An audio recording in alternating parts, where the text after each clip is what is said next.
جنگ وحد میں جب آقا علیہ الصلوۃ والسلام تنہا ہوئے تو علی، طلحہ، زبیر اور سعد رضی اللہ تعالیٰ عنہ یہ آقا علیہ الصلوۃ والسلام کے پاس تھے۔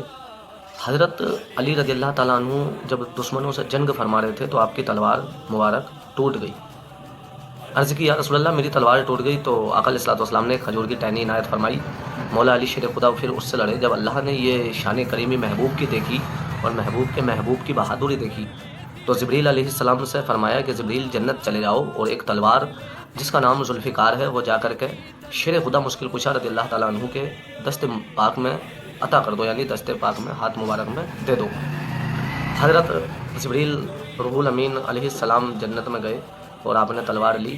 اور قصیدہ پڑھتے ہوئے کہ لا فتح الا علی لا سیف الا ذوالفقار، یہ پڑھتے ہوئے واپس آئے اور شیر خدا رضی اللہ تعالیٰ عنہ کے ہاتھ میں وہ تلوار پکڑا دی۔ تبھی علامہ اقبال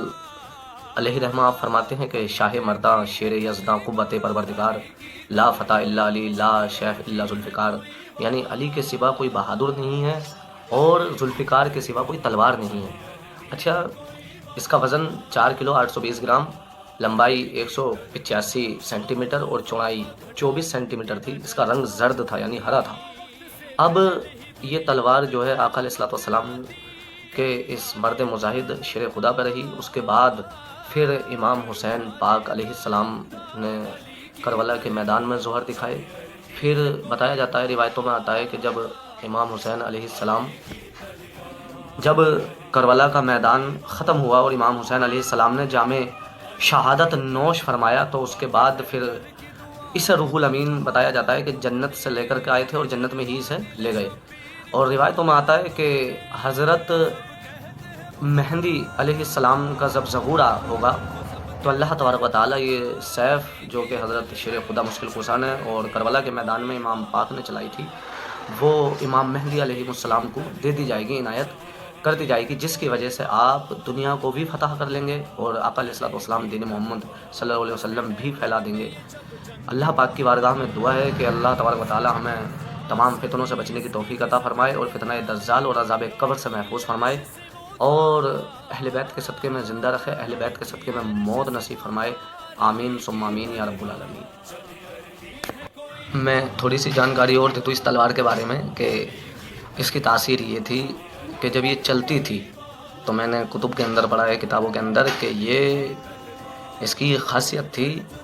کہ یہ مومنوں کو چھوڑتی اور کافروں کو کاٹتی ہوئی چلتی تھی۔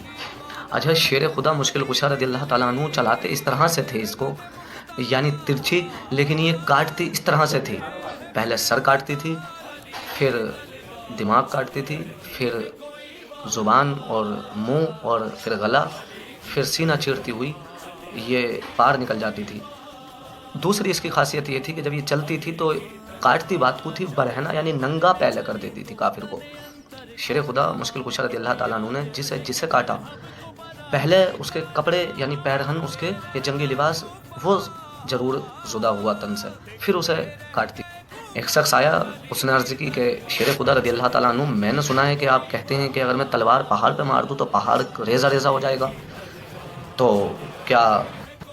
یہ بات سچ ہے؟ شیر خدا مشکل کشا نے فرمایا کہ ہاں یہ بات سچ ہے۔ اس نے تلوار اٹھائی اور نادان نے دیوار پہ دے ماری، دیوار کی ایک بھی پتھر ایک بھی سنگ اس سے دور نہیں ہوا، یعنی کٹا نہیں۔ تو شیر خدا مسکرائے، فرمانے لگے کہ ذوالفقار تو ہے ہی، لیکن اس کو چلانے کے لیے مجھے علی کا ہاتھ ہونا چاہیے، تو قربان ہونا چاہیے شیر خدا کے ایسے مجاہد پر کہ جس کو آقا علیہ الصلوۃ والسلام نے فرمایا ہو کہ انا مدینۃ العلم و علی بابوہا، کہ میں علم کا شہر ہوں اور علی اس کا دروازہ ہے۔